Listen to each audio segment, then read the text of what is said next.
Bonjour à tous, bienvenue sur les antennes de CFOot Cameroun pour cet avant-match. Cameroun-Serbie, une rencontre sous fond de tension dans la tanière des Lions indomptables du Cameroun. Car nous avons appris il y a quelques minutes de cela, bien sûr, le retrait ou du moins le gardien des Lions indomptables du Cameroun, André Onana, celui-là qui assurait jusqu'ici le poste de numéro 1, a donc officiellement été écarté de la tanière des Lions indomptables du Cameroun par le staff technique. Les raisons, on parle bien sûr d'indiscipline. Ce dernier aurait bien sûr contesté les choix du sélectionneur manager Rigobert Song en lieu et place donc d'André Onana. C'est Davis et Passy qui prend place dans les cages des Camerounais. Deux changements donc effectués par rapport à l'équipe qui a disputé son premier match face à la Suisse. L'entrée en jeu bien sûr de Davis et Passy et dans l'entrejeu, l'entrée en jeu également d'un certain Pierre Koudémalon en lieu et place bien sûr de Samuel Ngouet pour planter le décor de cet avant-match. Alain Denis Ikoul est avec nous. Bonjour Alain, bienvenue.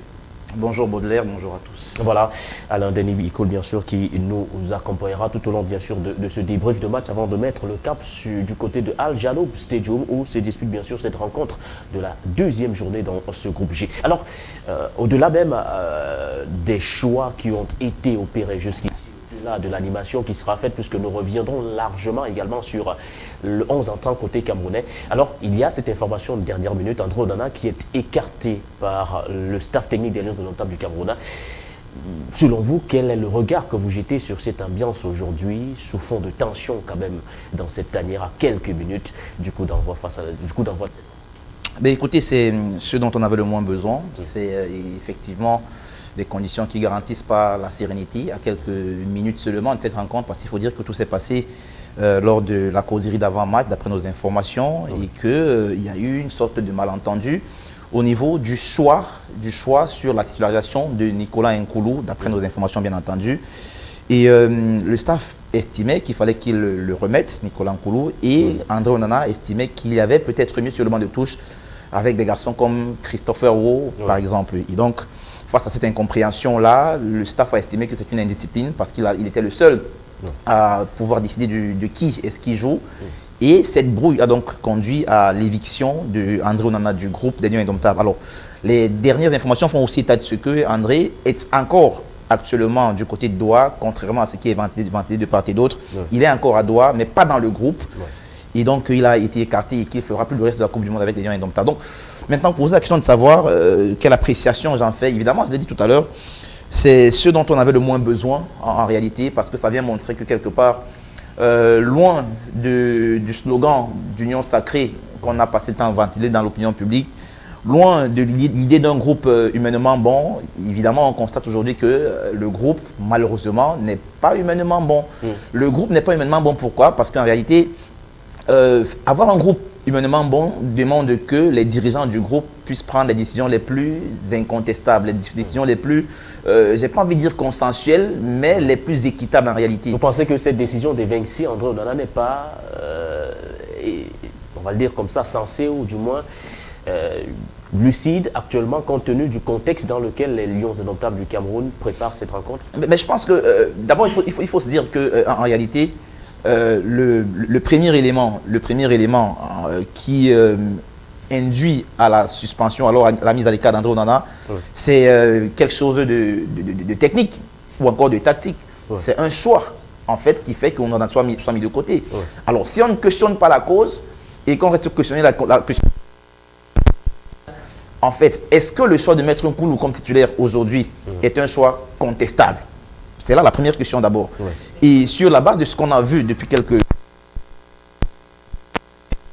On comprend que le choix de mettre Nkoulou titulaire aujourd'hui encore est un choix effectivement contestable. Alors, si c'est ce choix-là, comme nous l'avons appris, qui a conduit à l'éviction d'André Onana aujourd'hui, parce que lui, il estime que ce n'est pas le meilleur risque pour nous, alors, quelque part, on se rend compte que les faits sont là. Et donc, Onana aujourd'hui, on ne dira pas qu'il a peut-être le droit de le dire, mais en tant que gardien de but, en tant que dépositaire un peu du jeu défensif de l'équipe, il a aussi un droit de regard sur ce genre de choses parce que son ressenti en tant que gardien lui donne quand même un certain nombre d'informations que nous n'en avons pas. Donc, est-ce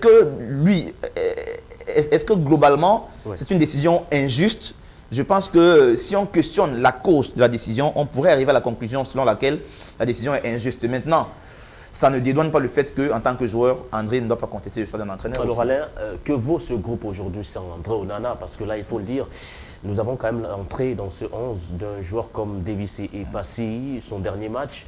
En tant que titulaire dans cette formation, en rencontre officielle, c'était lors bien sûr des éliminatoires de cette Coupe du Monde. Si ma mémoire est bonne, c'était face au Mozambique, à l'extérieur d'ailleurs. Davis Opassi n'a plus été titulaire depuis pas mal de temps aujourd'hui. Alors, que vaut ce groupe aujourd'hui sans l'un de ses tauliers, André Onana? Il faut dire que ce qu'on sait quand même depuis quelques temps, c'est qu'André Onana a ramené un peu de sérénité dans les buts du Cameroun, indépendamment, enfin pas indépendamment, mais au-delà de ce qui est dit. D'aucuns l'appellent monsieur un but par match et tout, mais on est tous d'accord que tous les gardiens dans le monde prennent des buts régulièrement et que ça peut arriver en football. Que vaut ce groupe sans lui? Évidemment qu'on perd en qualité. Quand tu n'as pas Onana dans les buts et que tu as Passy, avec tout le respect que j'ai pour lui, c'est un gardien qui nous a rendu beaucoup de services pendant qu'on en était encore sous le coup de la suspension du côté de son club avec l'Ajax Amsterdam. Mais avec tout le respect que j'ai pour Davis et Passy, ce n'est pas le même niveau malheureusement. Onana, c'est le mec qui joue la Ligue des champions européenne régulièrement, qui est habitué aux grandes compétitions. Et donc, quand tu as un garçon comme ça dans les buts, même les attaquants adverses, ils n'ont pas la même perception de ton équipe que lorsque tu as un gardien qui est en Arabie Saoudite et qui aujourd'hui n'est même plus forcément titulaire de ce côté-là. Donc, le groupe, effectivement, perd en qualité. On sait qu'Onana, c'est le mec qui peut vous faire progresser le bloc équipe avec sa capacité à jouer paisiblement des deux pieds. Aujourd'hui, quand tu n'as plus ça, quand tu n'as plus cette qualité-là, cette qualité technique que lui peut avoir là, évidemment que tu perds quelque chose. Maintenant, est-ce que le style de jeu que veut mettre sur pied l'entraîneur, le sélectionneur, est adapté à un gardien qui joue haut ou alors à un gardien qui joue sur sa ligne?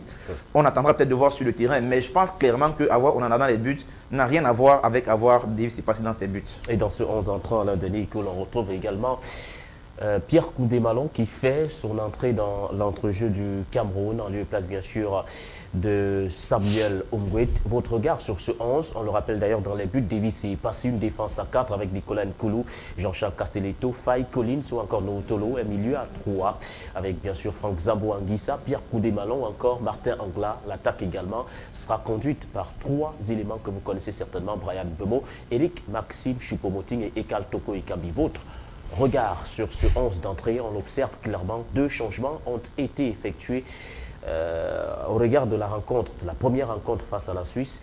Quel est votre regard sur ce 11 aujourd'hui? Déjà, on est resté sur les mêmes standards systémiques. On est resté sur le même 4-3-3 comme lors du match face à la Suisse.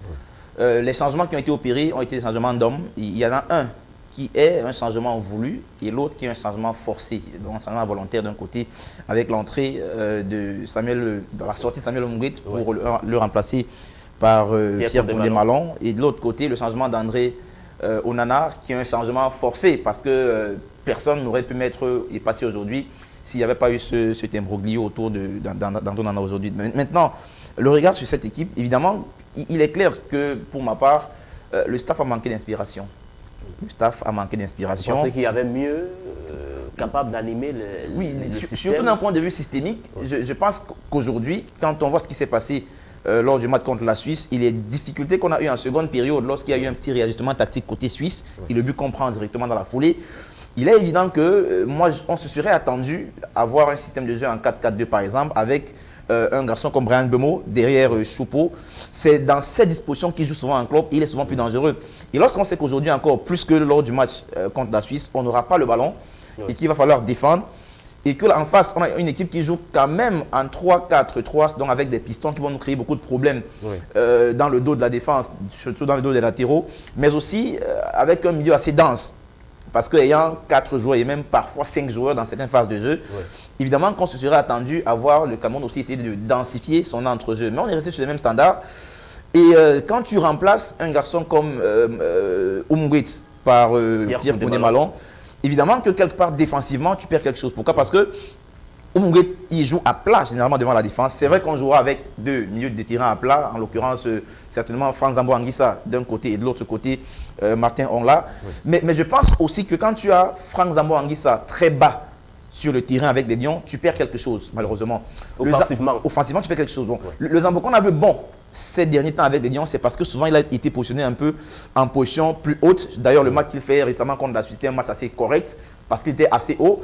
Récemment encore, c'est lui qui est passeur sur le but de Mbeumo, de Choupo, pardon, lors du match contre le Panama. C'est parce qu'il est très haut sur le terrain et donc il gratte le ballon et il le lâche directement sur Choupo. Donc quand il le retrouve très bas sur le terrain, généralement, il est un peu, il est un peu en dedans parce que c'est le mec qui, dans sa tête, estime qu'il peut apporter quelque chose techniquement sur le plan de vue, du point de vue offensif. Et quand tu le mets juste devant la défense, il doit être un garçon besogneux, être en train de défendre à tout va. Je pense que quelque part, ça réduit un peu le rendement, son apport qu'il peut avoir dans l'équipe, notamment sur le secteur offensif. Donc, pour chuter définitivement mon regard sur cette équipe, premièrement, je pense que le staff a manqué d'inspiration parce qu'il y avait mieux à faire d'un point de vue strictement systémique, en passant par exemple par un 4-4-2. Après, on va voir comment est-ce que ça va s'animer avec ces hommes qui sont mis sur pied et qui sont mis dans le 11 aujourd'hui.